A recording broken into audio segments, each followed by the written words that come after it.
हरिहंत सिद्ध सूर्य उपाध्याय साधु सर्व अर्थ के प्रकाशी मांगलिक उपकारी है।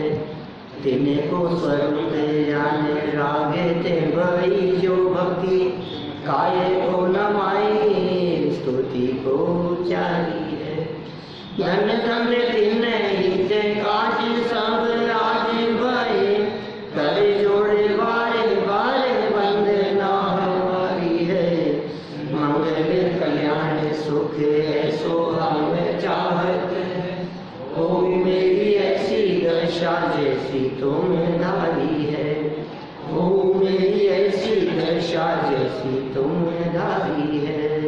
हो मेरी ऐसी दशा जैसी तुम धारी है। क्षत्र चूड़ामणि नामक यह ग्रंथ और जीवंदर कुमार जब छोड़ करके निकल गए तो पुनः यह चर्चा चलने लगी कि भाई ये तो जगत का स्वरूप है। और कुछ विचार और चिंतन करने लगी उनकी पत्नी और सारा यहाँ वैराग्य का प्रकरण बतलाया जा रहा था। ये चर्चा कुछ यहाँ चली कि पर की अपेक्षा ही परम दुख है।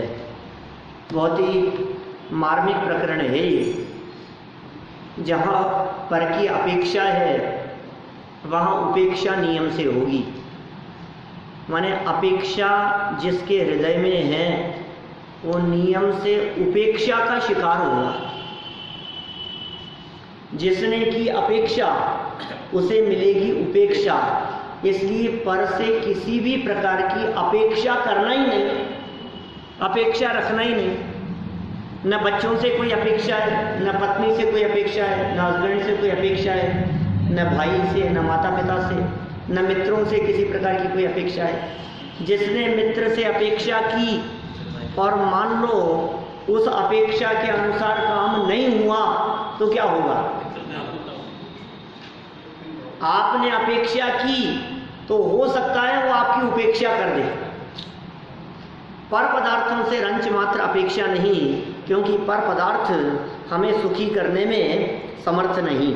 ये सारी चर्चाएं यहाँ काफ़ी विस्तार से आपके बीच में हुई है। 4 नंबर के श्लोक तक की चर्चा हम कर चुके हैं, है ना। सेठ सुभद्र के दामाद थे ये जीवंदर कुमार। पिछली चर्चा को थोड़ा सा बता दूं आपको। सेठ सुभद्र की पुत्री के संदर्भ में ज्योतिषियों ने घोषणा कर दी थी कि इसका विवाह उस महापुरुष से होगा जिस महापुरुष के यहाँ आते ही सहस्त्रकूट जिनालय का दरवाजा खुल जाएगा। जीवंदर कुमार के पहुँचते ही सहस्त्रकूट का दरवाजा खुल गया और सेठ को पता लगा। फिर सेठ ने अपनी पुत्री का विवाह जीवंदर कुमार के साथ किया। काफ़ी समय वहाँ रहने के पश्चात जीवंदर कुमार वहाँ से चले गए और जीवंदर कुमार के चले जाने पर जब वे चले गए तो सेठ ने उन्हें काफ़ी तलाशा और वे ना मिले। देखिए फिर आगे जीवंदर कुमार द्वारा आभूषणों का त्याग, पेज नंबर है 311। स्वामी स्वाभरण त्याग मैच्छ गच्छन तुच्छधीः विवेक भूषितानां हि भूषा दोषाय कल्पते। श्रेष्ठ बुद्धि वाले जीवंदर कुमार ने जाते समय अपने आभूषण त्यागने की इच्छा की। वे जा रहे थे, उन्होंने आभूषण त्यागने की इच्छा की। निश्चय से विवेक से भूषित पुरुषों के भूषण माने आभरण आदि दोष के लिए ही माने गए हैं।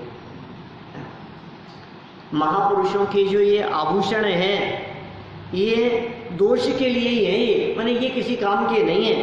वो तो विवेक से भूषित है। महापुरुषों ने तो अपने ज्ञान के आभूषण पहन रखे हैं। महापुरुषों ने तो भेद ज्ञान के आभूषण पहन रखे हैं। पर पदार्थों में सुख नहीं है, ये सच्चे गहने हैं उनके। इन जड़ आभूषणों का क्या काम?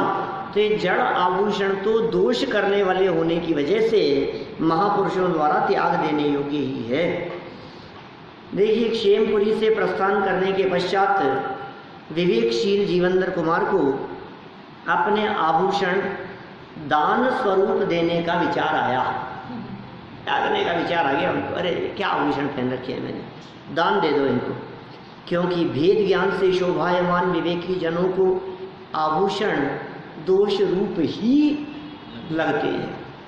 माने ज्ञानियों के ये आभूषण, जिनको भेद ज्ञान है, मेरे आभूषण नहीं है ये, इन जड़ आभूषणों से मेरी शोभा नहीं है, ये जड़ आभूषण मेरा सौंदर्य नहीं है।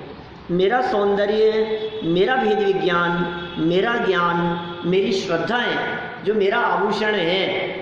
श्रद्धा विचलित हुई तो मैं बदसूरत हो गया, ज्ञान और ध्यान से विचलित हुआ तो मानो ये मेरी विरूपता है, ये मेरी कुरूपता है, ये बाह्य आभूषण मेरे सौंदर्य को बढ़ाने में समर्थ नहीं हो सकते। ये मेरी क्या सुंदरता बढ़ाएंगे ये आभूषण? हाँ, मंगल श्रृंगार है ना, बहुत सुंदर रविंद्र पंडित जी की रचना है। देखिए क्या कहते हैं आगे विशेषार्थ में, सज्जनों का आभूषण तो विवेक है, ज्ञानी है ना, ज्ञानी का आभूषण ज्ञान, अज्ञानी के आभूषण अज्ञान, और जड़ पर मुग्ध होने वालों के आभूषण जड़। जड़ पर झुक झुक जाता चेतन की मार्दव की खंडित काया। जड़ पदार्थों के ऊपर झुकने वाला मानो जड़ हो गया हो, तब परिणति होती जड़ केरी। जुगल जी बाबू जी की पंक्तियां, तेरी परिणति मानो जड़ हो गई हो। जड़ माने अचेतन, बुद्धि नहीं रही, ज्ञान नहीं रहा, तेरे में बुद्धि नहीं है, समझ नहीं है, विवेक नहीं है, तो इन जड़ पदार्थों के ऊपर मुग्ध होकर के मानो तेरी परिणति जड़ हो गई है। विवेकमान होता तो इन पदार्थों की तरफ आकर्षित नहीं होता। जो पदार्थ तुझे सुखी करने में समर्थ नहीं है, वे तुझे आकर्षित कैसे कर रहे हैं समझ में नहीं आता। क्या हो गया तेरी बुद्धि को, समझ में नहीं आ रही है ये बात मेरे को। जो पदार्थ सुखी करने में समर्थ नहीं है, उनकी तरफ तू बुद्धिमान होकर के कैसे आकर्षित हो रहा है? तेरे आभूषण तो विवेक हैं, वे अपने विवेक से ही शोभायमान होते हैं। जड़ शरीर को सुंदर दिखाने का उन्हें भाव नहीं रहता है, शरीर को सुंदर दिखाने का भाव नहीं रहता है। बनारसी दास जी ने तो, दीपेश जी, 400-450 साल पहले बनारसी दास जी, उन्होंने बहुत सुंदर रचना लिखी, एक नाटक समय सार के नाम से। अकबर के खास दोस्तों में से थे क्या बनारसी दास जी? नवरत्नों में से थे, शतरंज खेलते थे अकबर के साथ में। वो क्या लिखते हैं कि शरीर के प्रति मग्नता मांस भक्षण करने के बराबर है। सारा जगत यह समझता है कि मांस भक्षण किसका नाम है? वो समझता है कि कोई मरे हुए कलेवर को, किसी अन्य प्राणी के शरीर का भक्षण करे तो मांस खाया है। लेकिन भाई ये जो शरीर है, ये शरीर भी तो मांस है। देह की मगनता ही यह मांस बखी हो। बोलो, शरीर की मग्नता को उन्होंने मांस भक्षण कह करके पुकारा है। शुभ अशुभ में अच्छा और बुरा मानने को उन्होंने जुआ कह करके पुकारा है। पुण्य के उदय में अच्छा मानता है, हाँ मजा आ गया, मजा आ गया। पाप के उदय में चेहरा मुरझा जाता है। तो ये पुण्य के उदय में आनंद मानना और पाप के उदय में खेद खिन्न हो जाना, ये जुआ खेल रहा है। कितनी बारीक विवेचनाएं की है उन्होंने, माने हमारे इन आगम ग्रंथों में कितनी सूक्ष्मता से वर्णन किया गया है। इन बातों को गंभीरता से देखना चाहिए और समझना चाहिए। इतनी मार्मिक बातें कही है। यहाँ यही तो कह रहे हैं, जड़ शरीर की सुंदरता दिखाने का भाव उन्हें नहीं आता। अब्रह्म है शरीर सौंदर्य। कुशील का पाप लगता है शरीर की सुंदरता में, कुशील का पाप। बोलो, पर स्त्री सेवन का पाप लग रहा है, माने व्यभिचार का पाप लग रहा है आपको। क्या क्या बात कर रहे हो आप? शरीर की सुंदरता में ऐसी बात कर रहे हो आप? हम नहाए नहीं, साफ सुथरे नहीं रहे, बन ठन कर, तुम जो बन ठन करके रहने का भाव मन में आ रहा है, ये भाव है पर को आकर्षित करने का भाव। ये भाव ही दूसरों को आकर्षित करने का भाव है, और दूसरों को आकर्षित करने का भाव अब्रह्म है। इसलिए ब्रह्मचर्य की प्रतिज्ञा दिलाते समय, ब्रह्मचर्य अणुव्रत लेते समय, ब्रह्मचर्य व्रत की भावना भाने वाले लोगों के संदर्भ में उमा स्वामी आचार्य कहते हैं, स्त्री राग कथा श्रवण, तन मनोहरांग निरीक्षण, पूर्व रतानुस्मरण, वृश्रेष्ठ रस गरिष्ठ भोजन और स्वशरीर संस्कार त्यागा, इनका त्याग होना चाहिए। 5 बातों के त्याग की बात कही उमा स्वामी आचार्य ने लिखा तत्पर सूत्र में। तुम यदि ब्रह्मचर्य लेना चाहते हो, तुम यदि ब्रह्मचर्य व्रत को अंगीकार करना चाहते हो, तो 5 बातों में सावधानी रखो। बोलो, आज दुनिया में कितने ब्रह्मचारी ऐसे होंगे, ब्रह्मचर्य व्रत को पालन करने की भावना भाने वाले लोग जगत में ऐसे दिखते होंगे जो इन 5 बातों का ध्यान रखते होंगे। कितनी बातें कह दी। स्त्री राग कथा श्रवण, सुनना नहीं, कर्णेंद्रिय के विषय का त्याग आ गया इसमें। स्त्री राग कथा श्रवण, कथाएं नहीं, ऐसी कहानियाँ, ऐसे प्रसंग, ऐसे जोक, ऐसे चुटकुले, ऐसे संगीत, ऐसे म्यूजिक, ऐसे गाने, फिल्मी गाने, धुन, ये नहीं सुनना जो राग बढ़ाने वाली हो। श्रवण का त्याग। तन मनोहर अंग निरीक्षण, देखने का, चक्षु इंद्रिय के विषय का त्याग। स्त्री राग कथा श्रवण, तत्वार सूत्र का सूत्र है 7वें अध्याय का। स्त्री राग कथा श्रवण, तन मनोहरांग निरीक्षण और पूर्व रतानुस्मरण, भोगे जो भोग पहले उनका न होवे सुमिरन, मन पे कंट्रोल कर दिया। और वृश्रेष्ठ रस गरिष्ठ भोजन नहीं, गरिष्ठ भोजन मन में विकार उत्पन्न करने में समर्थ हो सकता है, भोजन कंट्रोल में हो। और 5वीं अंतिम बात क्या? स्व शरीर संस्कार, शरीर का श्रृंगार नहीं। ब्रह्मचारी लोग बाल नहीं बनाते गंगा लेके।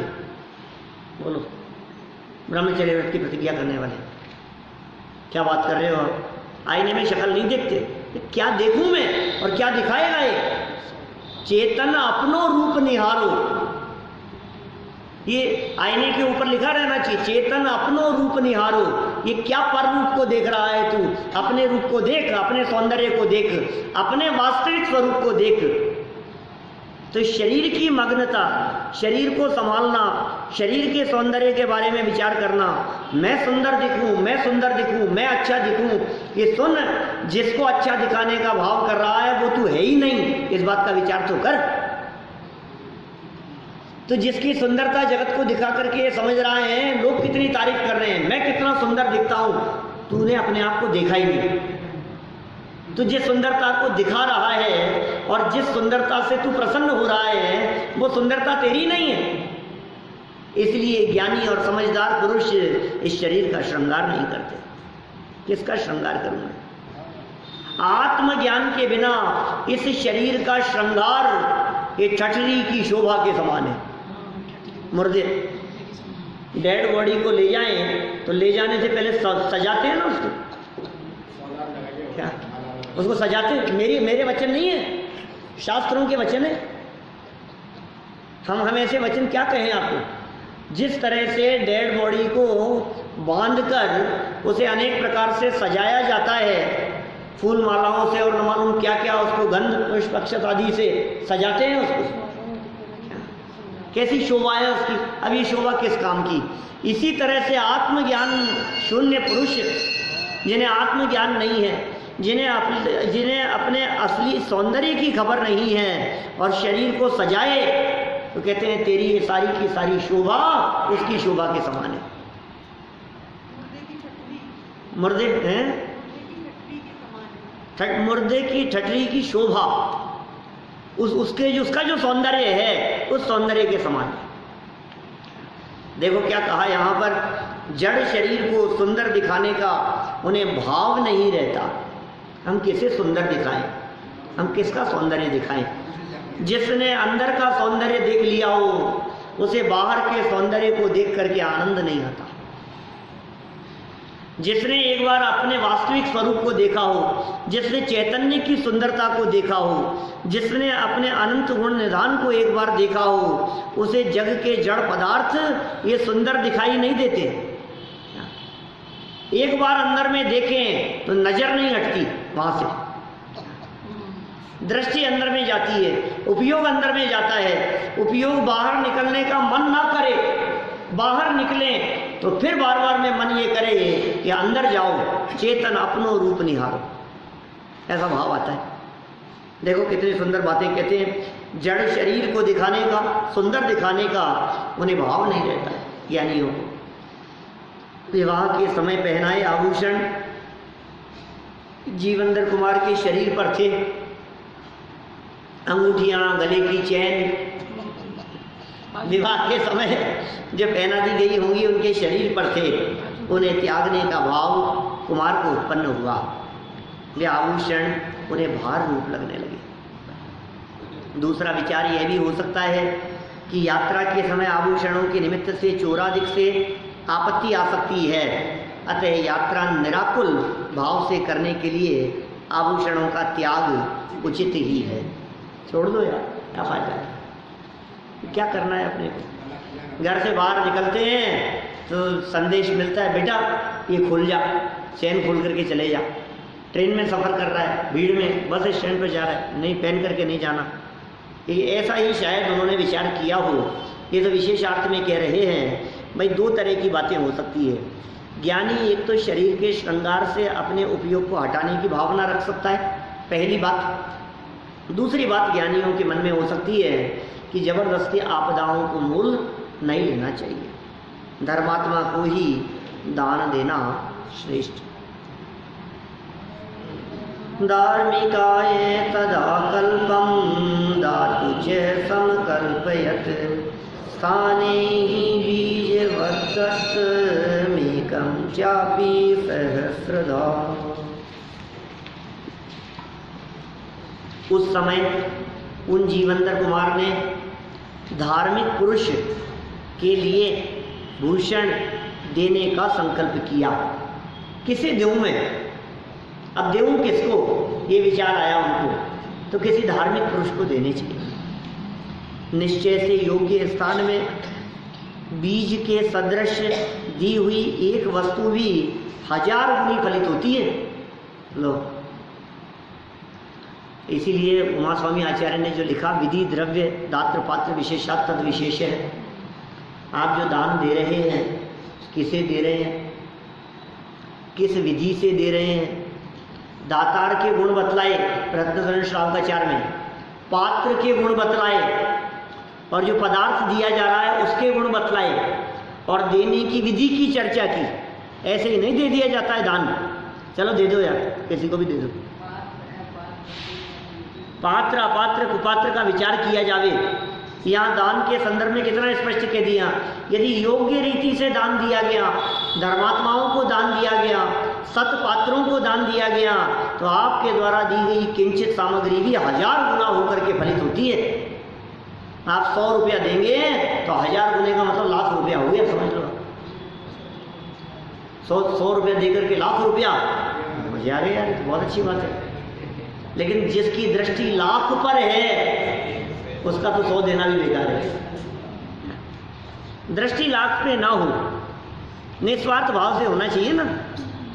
देखिए सरल अर्थ, जिस प्रकार अच्छी उपजाऊ भूमि में बोया गया बीज अनेक गुणित फलित होता है।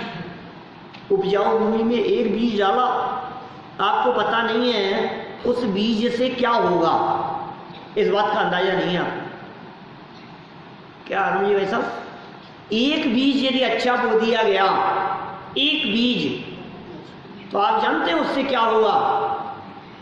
जैसे समझ लो एप्पल है, एप्पल में निकले 5-7 बीज, उनमें से योग्य स्थान पर उस एक बीज को बो दिया गया सही जमीन पर, अब वो बीज अनंत हो गया। नहीं समझा? उस एक बीज से अनंत एप्पल खड़ी हो जाएंगी, अनंत अनंत। समय की कमाई अनंत काल खाएंगे। क्या बात कर रहे हो आप कि उस एक बीज से जो वृक्ष खड़ा हुआ, उस एक वृक्ष में हजारों हजारों एप्पलें एक मौसम में लगेंगी, एक सीजन में। एक समय की कमाई अनंत काल खाएंगे। अब एक सीजन में हजारों, क्या दूसरे सीजन में फिर हजारों, न मालूम कितने वर्षों तक वो खड़ा रहेगा और कितने फल निकलेंगे। और उन एप्पल्स में जो बीज होंगे उनमें से फिर कहीं कदाचित इतनों में से एक आध भी यदि कहीं कोई बीज लग गया तो फिर वृक्ष खड़े हो गए और संतति चलती गई। माने एक व्यक्ति के सुधरने में अकेला एक व्यक्ति नहीं सुधरता, आप कल्पना करें उससे जुड़े हुए अनगिनती व्यक्ति सुधर जाते हैं। एक व्यक्ति के जीवन में तत्व समझ में आता है, एक व्यक्ति के जीवन में तत्व उतर जाता है तो हजारों लाखों करोड़ों और पीढ़ियां करोड़ों अरबों लोगों की परिवार के परिवार बदल जाते हैं और सुधर जाते हैं। बोलो आप, पिछले 2000 वर्षों से ये तत्व ज्ञान की बारीक बातें, ये सूक्ष्म चर्चाएं, ये सब शास्त्रों में बंद थी और पुण्य पाप की समानता की चर्चाएं नहीं होती थी, कम होती थी। क्या और एक महापुरुष ऐसा आया इस धरातल पर जिन्होंने खोल करके इन बातों को बतलाया। अब छठी क्लास भी पास नहीं, बोलो आप, और काम कैसा कर गए। अरे एक व्यक्ति सुधरा, एक व्यक्ति बदला, तो एक व्यक्ति के बदलने से क्या हुआ, लाखों लोग, लाखों परिवार हैं और लाखों लाखों उनका ये क्या हो गया, ये बोलो ये क्या श्रृंखला बदल गई, ये कैसे जीवन बदल गया। ये कह रहे हैं हाँ कितना बड़ा काम हो जाता है आपके द्वारा किया। सतपात्र को दिया गया दान, ये बात अभी जो मैंने कही छठी क्लास की, ये बात तो गुरुदेव श्री कान्जी स्वामी के संदर्भ में कही। अब सतपात्र दान की कल्पना करो कहाँ की। कुंदकुंदाचार्य देव को ग्रंथ भेंट किया था एक ग्वाले ने, कुंदकुंदाचार्य को नहीं, किसी दूसरे मुनिराज को, ग्वाले ने, वो ग्वाला बन गया कुंदकुंदाचार्य। अब जो सतपात्र को एक ग्रंथ भेंट दिया गया, पढ़ना नहीं आता था क्या सात्विक, हमें पढ़ना आए चाहे नहीं आए, हमारे को बात समझ में आ रही हो या नहीं आ रही हो, लेकिन हमने सत्य कार्य की जो अनुमोदना की ना, योग्य व्यक्ति को दान दे दिया, एक मुनिराज को दान दे दिया एक ग्रंथ। आपको पता है कितना गुना फलित होकर के उनका पुण्य फला उस ग्वाले का। काम क्या किया, कुछ नहीं, न पढ़े न समझे, और काम कितनी देर का था, कितने लाखों रुपए दान दिया होगा भैया, लाखों का दान। ये पैसे की तरफ जिनकी दृष्टि होती है वो लाखों करोड़ों के दान की सोचता है। क्या से ज्ञान दान कितना महान दान है, इस दान की तरफ उसका ध्यान ही नहीं जाता। और सुनो, यदि किसी व्यक्ति को ऐसा लगता हो हम तो ज्ञानी नहीं है, हम तो विद्वान नहीं है, हम कैसे ज्ञान दान दे सकते हैं, तो वो ग्वाला भी पढ़ा लिखा नहीं था, उसने ज्ञान दान दिया।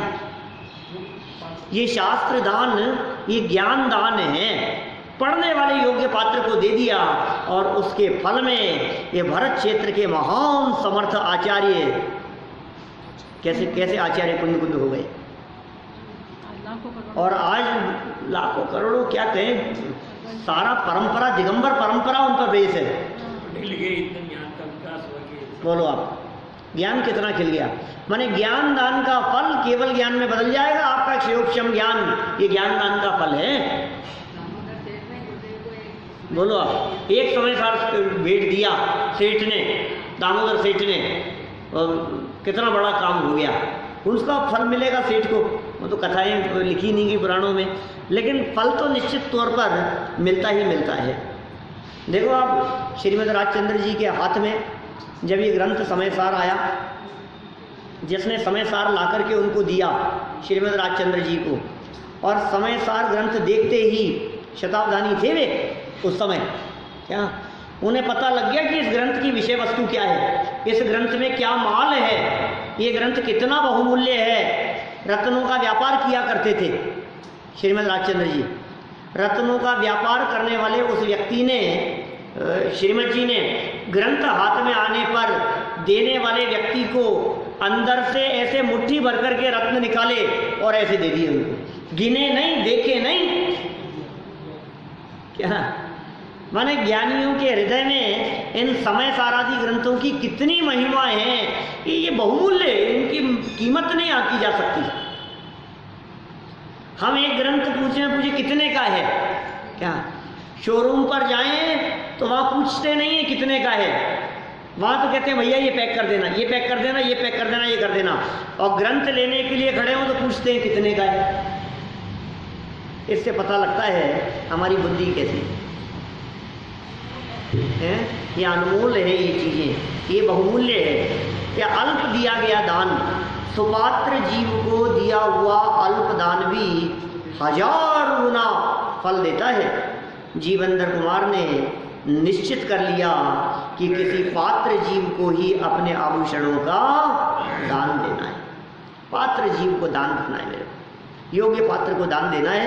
अयोग्य व्यक्ति को नहीं दूंगा मैं, ऐसे व्यक्तियों को नहीं दूंगा जो इस धन का दुरुपयोग करेंगे, ऐसे व्यक्ति को नहीं दूंगा जो इस धन के माध्यम से अनीति अन्याय बेईमानी का काम करेंगे। शराब पिएगा जाकर के, तुमने तो दे दिया, वो जाकर के क्या करेगा उससे? कम से कम ऐसे व्यक्ति के पास में तो हमारा धन जाए जो उस धन के माध्यम से शुद्ध सात्विक आचरण पाले। ऐसा होना चाहिए कि नहीं? अनेक लोगों को हमने ऐसे देखा है समाज में, जो सामान भी ऐसे व्यक्ति से खरीदते हैं जो जैनी हो, जो योग्य हो, 2 पैसे ज़्यादा ले ले कोई बात नहीं, हमारा पैसा उसके घर में जाएगा जो मांस मदिरा का सेवन नहीं करता होगा। बोलो, ऐसा ऐसा सोचते हैं? जो व्यक्ति मांस मदिरा का सेवन नहीं करता होगा, जिसके घर में शुद्ध सात्विक भोजन चलता होगा, ऐसे व्यक्ति से हम सामान खरीदेंगे, ऐसे व्यक्ति से यहाँ जाकर के हम काम कराएंगे, कोई बात नहीं।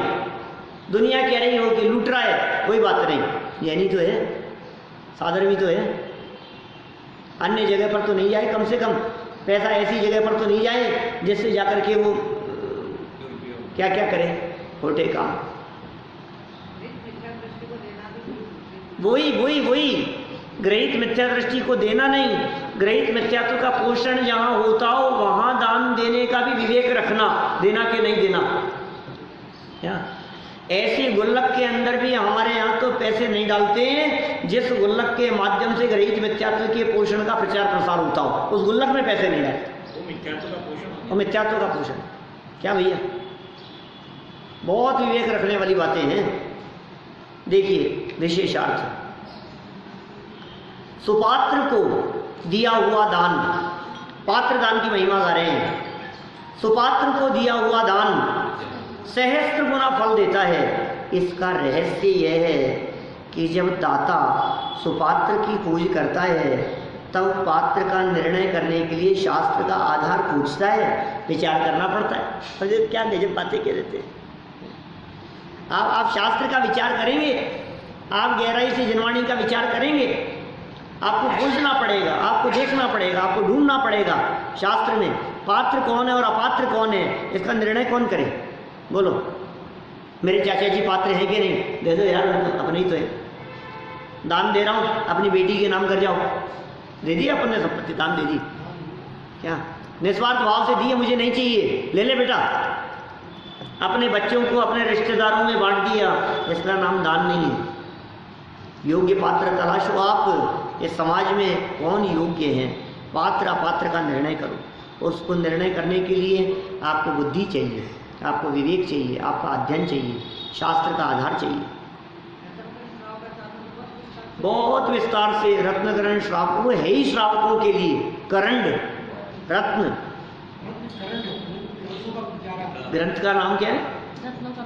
रत्नकरंड श्रावकाचार। श्रावकों का आचरण कैसा होना चाहिए, उसके लिए जो रत्नों के पिटारे समान हो। करंड माने क्या कहेंगे उसे? बॉक्स, सुंदर सजा हुआ रत्नों का बॉक्स जिसमें रत्न भरे हों। तो श्रावक का आचरण मानो रत्नों के समान है। श्रावक के योग्य आचरण को आचार्य समंत भद्र मानो रत्न कह करके पुकार रहे हैं। अब बोलो, श्रावक का योग्य आचरण वो रत्न है। मैं नहीं कह रहा, समंत भद्राचार्य ने कहा ना, और जीवेंद्र कुमार ने करके दिखा दिया ना कि मेरे जो आभूषण है, क्या ये नहीं है, मेरा जो आचरण है वो मेरे रत्न है। और वो रत्न किस में रखे हैं? कि श्रावकाचार ग्रंथ में रखे हैं। कैसा आचरण होना चाहिए, कैसा जीवन होना चाहिए, भाषा कैसी होनी चाहिए, बोलचाल कैसा होना चाहिए, खान पान कैसा होना चाहिए, व्यवहार कैसा होना चाहिए, ये सब वहाँ मिलेगा उस श्रावकाचार में। तो कितनी सुंदर बात कही। उसके निर्णय करने के लिए शास्त्र का आधार पूछता है, विचार करना पड़ता है, और विचार के समय स्वयं मनन चिंतन भी चलता है। इससे दाता को विशेष जाति का पुण्य कर्म बनता है। ये ऐसा ऐसा फल है, अपने आप ही पुण्य बन जाएगा उस दाता को, देने वाले को विशेष। वास्तव में आपने क्या दिया है और कितना दिया है, इससे पुण्य का संबंध नहीं है। क्या दीपेश जी? क्या और कितना दिया है, इससे पुण्य का संबंध नहीं है। क्या बात कर रहे हो साहब? एक व्यक्ति 5,000 रुपये का दान देवे, एक व्यक्ति 5 लाख रुपए का दान देवे, बोलो पुण्य किसको ज़्यादा बंधेगा? भावों की मुख्यता है, पैसे की मुख्यता नहीं। एक व्यक्ति आहार दान देवे है और एक व्यक्ति 5 लाख का दान देवे, बोलो पुण्य किसको ज़्यादा है? आहार वाले को, 5 लाख वाले को नहीं। वास्तव में इनका कंपैरिजन नहीं करना एक दूसरे के साथ में, सब स्वतंत्र हैं। आहार देने वाले के परिणाम और पैसा देने वाले के परिणाम, फल तो परिणामों का लगता है भाई। पुण्य पाप का संबंध तो परिणामों से है। दान देने में तुमने कुछ नहीं किया, तुम होते कौन हो दान देने वाले? परिस्थितियां ऐसी बन जाती है, पदार्थ का क्षेत्र से क्षेत्रांतर होने की योग्यता होती है। धन आपकी जेब से निकल करके दूसरी जेब में जाना है, कितना जाना है, कब जाना है, कब तक चला जाएगा, इन बातों में तुम्हारी चलती नहीं है। ये चलाना चाहता है जबरन। ये महामिथ्यात्व है। मैं दे सकता हूँ, ये मान्यता मिथ्यात्व है। अब ये सोच रहा है मैंने इतना दे दिया, मैंने इतना दे दिया। तूने दिया नहीं है, तूने लिया है। ये क्या लिया है? नाम कमाया। नाम कैसे कमाया जाता है ये सब समझते, बिजनेसमैन है सब। ऐसे थोड़ी ना देता हूँ साहब, मैं देता हूँ तो कुछ मार्केट में जाकर के पैसा देता है तो कुछ लाता है ना, खर्च करता है। तो ये व्यापारी हैं, ये बनिया हैं, ये मुफ्त में पैसे नहीं देते। शोरूम पर जाकर के पैसे देता है, हजारों रुपया लुटाता है, तो कुछ ना कुछ वहाँ से लेकर के आता है। तो यहाँ मुफ्त में पैसा दे देंगे हम? नाम कमाया है हमने पैसा दे करके। ये तुमने पैसा दे करके नाम कमा लिया ना, यहाँ कमा लिया कि अब पुण्य खत्म, बस पुण्य थोड़ी ना मिलेगा, क्योंकि कमा लिया तुमने पैसे के बदले में। अब और क्या चाहिए भाई? आपको उसके बदले में रिटर्न मिल तो गया, अब आपको और क्या चाहिए? कि नहीं, हमें नाम नहीं चाहिए, हमें सम्मान नहीं चाहिए, हमें मान नहीं चाहिए। मान एक कषाय है। ज्ञानी जीव इस बात के बारे में विचार करते हैं, क्या देना, किसको देना। अरे दान के संदर्भ में कथा याद आती है, आपको मालूम है युधिष्ठिर जो था, युधिष्ठिर ने 8 दिन का अष्टानिका का विधान रचाया। युधिष्ठिर ने 28 दिनों का विधान किया, और विधान के बाद में दान देने की परंपरा होती है। तो खूब दान दिया दिल खोल करके, जिसको जो चाहिए हो। किमिच्छिक दान कहते हैं, चक्रवर्ती लोग देते हैं इस तरह का दान। महामंडलेश्वर विशेष राजाओं के द्वारा जिनके पास हो। किमिच्छिक दान मतलब क्या होता है दीपेश जी? किमिच्छिक माने जो व्यक्ति जो आकर के मांगे उसको वो दे दे। किमिच्छिक, जिसकी जो इच्छा हो वो मांग लो, ऐसा दान वो दे रहे थे। और थोड़ा सा देखो अपन ने ऐसा विधान कराया और ऐसा दान दिया। वहाँ जब ये चर्चा उसके अंदर अभिमान चल रहा था, तो वहाँ एक नेवला, क्या वो आधा शरीर उसका सोने का, क्या और आधा शरीर सामान्य, क्या वो नेवला वहां आकर लोटपोट होने लगा। वहां जहां किया था ना ये अनुष्ठान, वहां की मिट्टी में है लोटपोट हो रहा था। जब युधिष्ठिर ने देखा तो श्री कृष्ण ने कहा, पता है क्या क्या हो रहा है, ये क्या कर रहा है? तो युधिष्ठिर ने कहा, मुझे नहीं पता क्या क्या कर रहा है, क्या चाहता है ये, और देखा भी पहली बार है ऐसा। तो कहा, सुनो, ये इस भावना से आया है कि ये जो युधिष्ठिर है ना, इन्होंने किमिच्छिक दान दिया है, जिसको जो चाहिए वो ले लो। मेरा आधा शरीर सोने का है, मेरा पूरा शरीर सोने का हो जाए, शायद मुझे इनसे ये मिल जाए।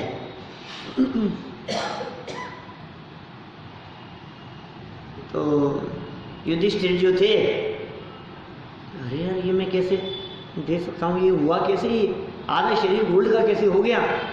तो श्री कृष्ण ने उनको कथा सुनाई। कथा सुनाई, बोले एक गांव में एक परिवार रहता था और वो परिवार भीख मांगकर अपने परिवार का पालन पोषण करता था। जाता था, भीख मांगता था, और जो भीख में मिलता था भिक्षा में, और ला करके परिवार का पालन पोषण करता था। भिखारी थे। एक बार उस नगर में, उस गांव में उधर अकाल पड़ गया। तो अकाल पड़ गया तो दान नहीं मिलता था, देने वाले नहीं थे, भोजन नहीं मिलता था। खूब मांगता था, लाता था, 1 दिन हो गया, 2 दिन हो गए, 5 दिन हो गए, 7 दिन हो गए, भोजन नहीं मिला कहीं भी। कहीं भी भोजन नहीं मिला तो वो भिखारी क्या करता? भूखे थे, तड़फड़ा रहे थे, तकलीफ में थे। अचानक एक व्यक्ति के लिए भोजन मिल गया। परिवार में सदस्य थे 4, पति पत्नी और 2 बच्चे। 7 दिन से भूखे थे और भोजन तलाशने के लिए गया तो एक व्यक्ति के लिए भोजन मिल गया 1 टाइम का। 7 दिन से भूखे 4 लोग, क्या 28 आदमियों का भोजन चाहिए? एक प्रकार गणित से कैलकुलेशन करना ऐसा नहीं है, तो भी कम से कम 4 आदमियों का भोजन तो भरपेट चाहिए। एक व्यक्ति का भोजन मिला, ले आए। अब एक व्यक्ति का भोजन 4 का पेट भरेगा नहीं। अब जो भी हो बांट करके खाना शुरू कर। ये खाना शुरू कर रहे थे तो बाहर से एक और दूसरा व्यक्ति निकला, अरे कुछ भोजन हो तो दे दो, क्या मैं 10 दिन से भूखा हूं। कोई भिखारी व्यक्ति मांगने वाला, मैं 14 दिन से भूखा हूं। बाहर से आवाज आई।